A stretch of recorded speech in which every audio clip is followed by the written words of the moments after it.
fokus pada upaya pencapaian tujuan. Merencanakan, kalau manajer, pemimpin itu menentukan arah. Jadi pemimpin itu memang lebih aplikatif, lebih fokus. Sementara manajer ini biasanya lebih pada hal yang bersifat teknis, orientasinya pada penyelesaian masalah. Sementara manajer ini kalau kita lihat definisinya lebih pada hal yang bersifat teknis. Ada fungsi memotivasi oleh pemimpin yang tidak dimiliki oleh manajer. Makanya seorang manajer harus bisa menjadi pada makom yang lebih tinggi, harus bisa menjadi pemimpin. Makanya Ki Hajar Dewantara menyatakan tuturi handai ing madya ing ngarsa ing tulodo ing madya mangun karsa tuturi handaya. Yang di belakang memotivasi, yang di tengah ing ngarsa mangun karsa. Apa itu? Yang di tengah ini apa? Yang terakhir ini kan sebagai ini kan yang di tengah mengayomi, memberikan semangat, dan yang terakhir yang di depan memberikan keteladanan. Itu makom pemimpin di situ. Manajer tidak pada seperti itu. Bapak Ibu dituntut sebagai manajer sekaligus sebagai pimpinan, pemimpin di situ. Makanya beda antara leader dengan leadership. Kalau leadership itu karakter, kata beda. Kalau leader itu pemimpin. Leadership kepemimpinan.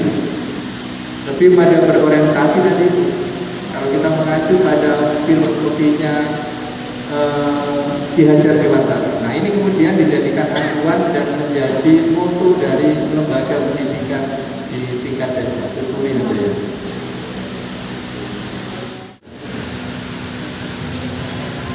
Saya mau masuk kedokteran gigi jurusan ortopedik.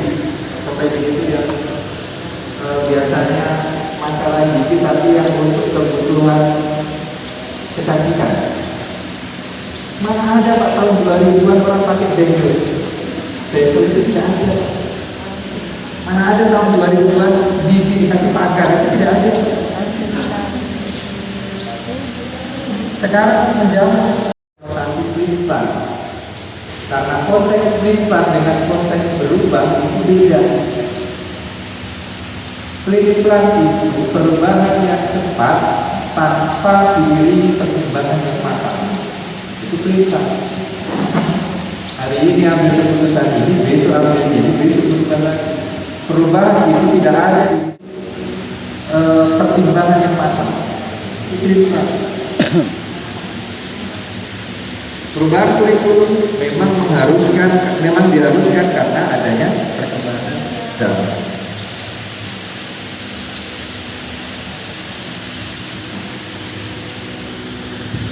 Ruang lingkup materi supaya kelihatan keren pakai bahasa Inggris sekali-kali. Kamat ini punya peran strategis, Bapak Ibu. Lokomotif di satuan pendidikan ini tergantung itu sudah pasti.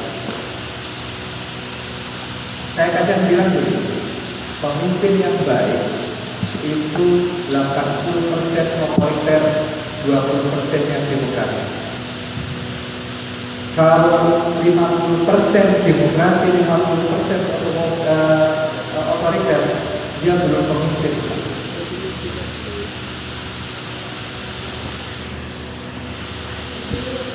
Biasanya cenderung tidak memiliki pendirian yang kokoh dalam pengambilan keputusan. Ketika dia sudah menetapkan ini harus seperti ini, banyak masalah. Jangan berubah. Biasanya dalam satu organisasi, dimanapun, biasanya ada bawahan itu yang sangat vokal, yang jumlahnya paling cuma 5%, 10%. Itu yang kadang mempengaruhi jalannya organisasi. Sementara yang 80% yang silent, yang diam, itu yang kadang hanya cuma itu. Tapi hati-hati Pak, dengan yang diam tadi, kelompok yang diam. Prabowo sudah menunjukkan, sudah menerima buktinya 2 kali. Kenapa saya katakan begitu?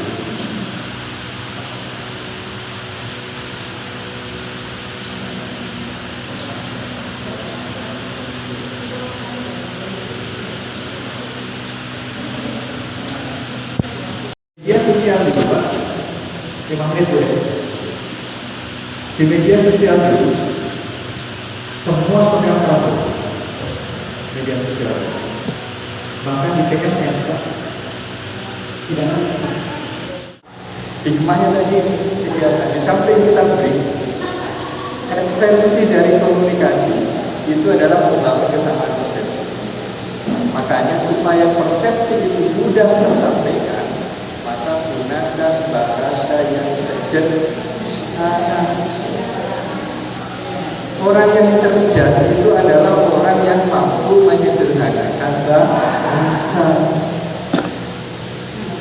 Jadi bukan orang yang prof itu kalau ngomong itu kadang semakin susah dipahami. Cerdas dia.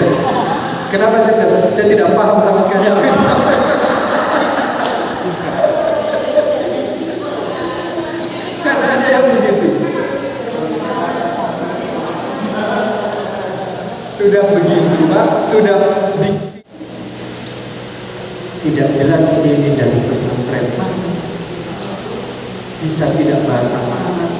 Pernah pegang nggak kitab-kitab bisa Nabi Sorot semuanya bahasa Arab. Pernah baca nggak kitab-kitab hadis? Tidak jelas Pak. Sangat keilmuannya tidak jelas. Dia belajar sama kiai mana dari pesantren sama tidak jelas. Cuma karena pintar ilmu komunikasi, muncul punya tim media sosial yang bagus, muncul dan ini sekarang yang merajai kita di media sosial. Yang ketiga, pendakwah yang ilmu agamanya bagus, ilmu komunikasinya bagus. Ini bisa itu 50%, ada yang otoriter, itu presentasinya lebih tinggi, ada yang license private. Dia sebenarnya esensinya bukan pemimpin. Karena dia terserah apa maunya bawa. Itu license private. Bapak Ibu bisa lihat di teori kepemimpinan. Ada yang namanya 3 gaya kepemimpinan.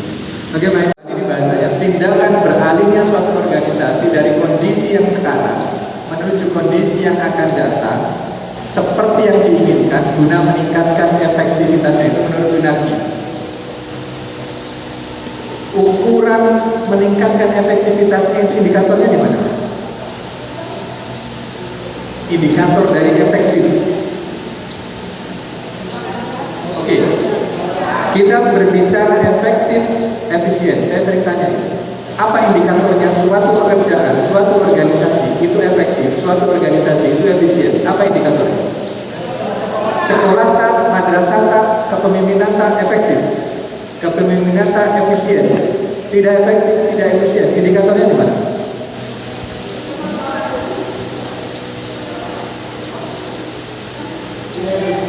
Indikator bahwa sesuatu pekerjaan itu dikatakan efektif apabila tepat guna. Kalau efisien tepat apa?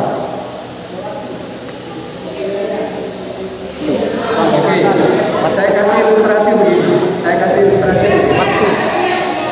Oke, saya kasih ilustrasi begini. Saya mau bikin rumah baru. Saya mau pindahkan perabot rumah saya ke rumah baru.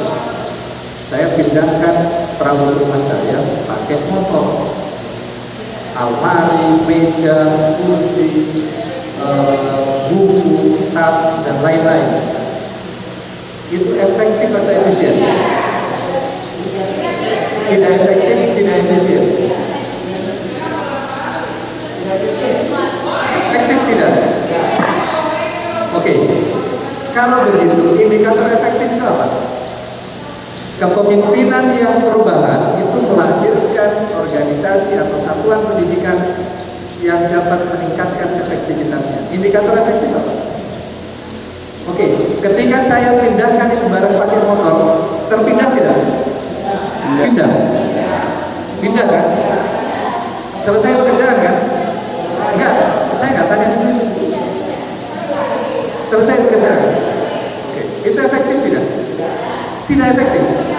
Jadi indikator efektif itu apa? Ketepatan. Efisien? Gunanya? Oke, biasanya pekerjaan ini harus dilakukan dengan efektif dan efisien. Dua kata yang selalu beriringan.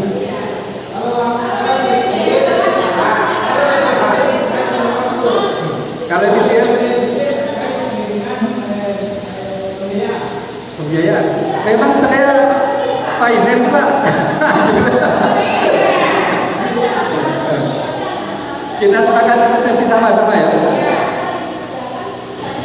Berarti dia tidak efektif. Dia tidak efektif. Padahal tujuannya tercapai. Buang waktu.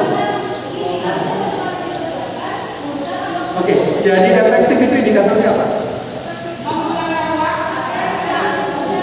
Tepat sasaran. Tepat itu sasaran sampai kan? Barang sampai. Terus masalahnya di mana? Ampun Pak, memang gak mungkin saya bisa menang melawan ibu-ibu. Kalau ibu-ibu yang jawab, bapak-bapak gak usah membantah dengan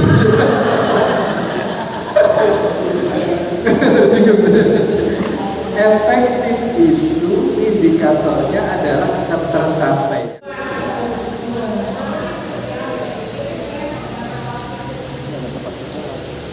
Meningkatkan efektivitasnya, tujuannya bisa dicapai, ditingkatkan pencapaian tujuannya. Dari yang waktunya lama menjadi lebih, dari polanya yang ribet menjadi lebih sederhana dan seterusnya. Jadi ketika kita berbicara pekerjaan ini harus kita lakukan dengan efektif dan efisien. Pekerjaan ini harus bisa kita selesaikan sesuai dengan tujuan pekerjaan. Efektif.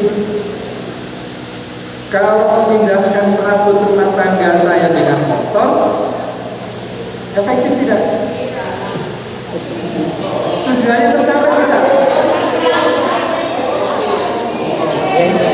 Jangan sampai nanti kita ribut seperti tadi kemarin sumber media dan alat bantu.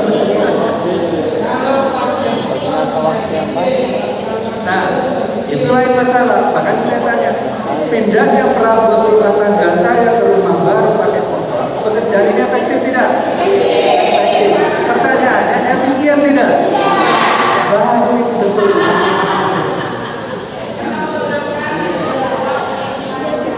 Jadi indikator efisien itu apa? Indikatornya efisien itu apa? Tercapainya tujuan pekerjaan dengan cara, tenaga, waktu, biaya yang lebih.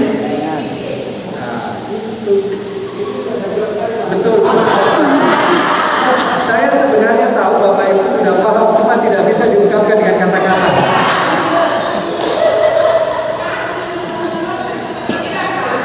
Begitu memang orang les itu selalu begitu. Nah, kepemimpinan perubahan dalam organisasi itu untuk meningkatkan efektivitasnya. Tujuan organisasi, tujuan satuan pendidikan itu tercapai. Acuannya kemarin di mana? Di pencapaian visi dan misi, target, tujuan dan target organisasi. Acuan di sini. Perubahan sama halnya begini. Guru itu harus selalu mengupdate diri. Kenapa? Supaya dia bisa dipakai. Mengupdate kemampuannya, mengupdate skillnya, mengupdate pengetahuannya, informasinya, supaya bisa dipakai. Karena kalau ilmunya dari tahun 2000-an sampai 2001 masih itu saja, orang nggak mau pakai. Karena pasti bilang kayak pasti apa yang disampaikan itu bilang.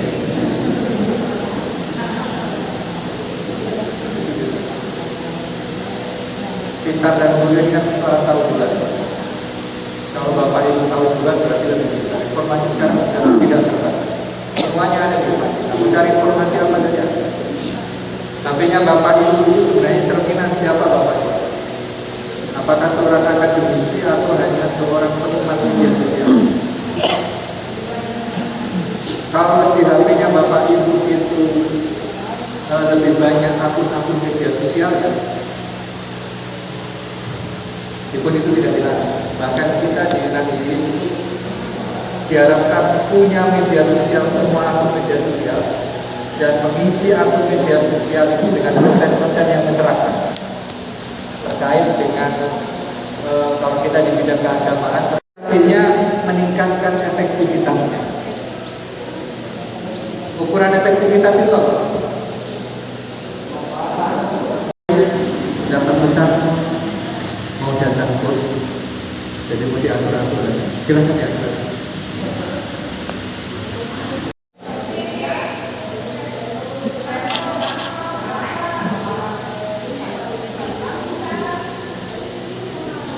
Nggak usah dipermasalah. Yang jelas nggak usah aneh saja. Yang jelas bisa jadi bahan ketawaan ya.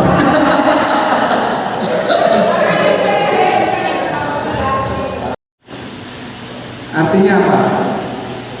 Dalam konteks kepribadian sebagai pemimpin, mulailah dari diri sendiri. Kalau kita mau memperbaiki orang lain, perbaikilah diri kita. Kuncinya cuma di situ. Jangan harap bawahan kita mau baik kalau kemudian melihat kita. Contohnya seperti tadi, itu orang sana itu kalau datang kasih pembinaan di sini seperti malaikat. Tapi kalau ada kita urus di sana, kalau nggak ada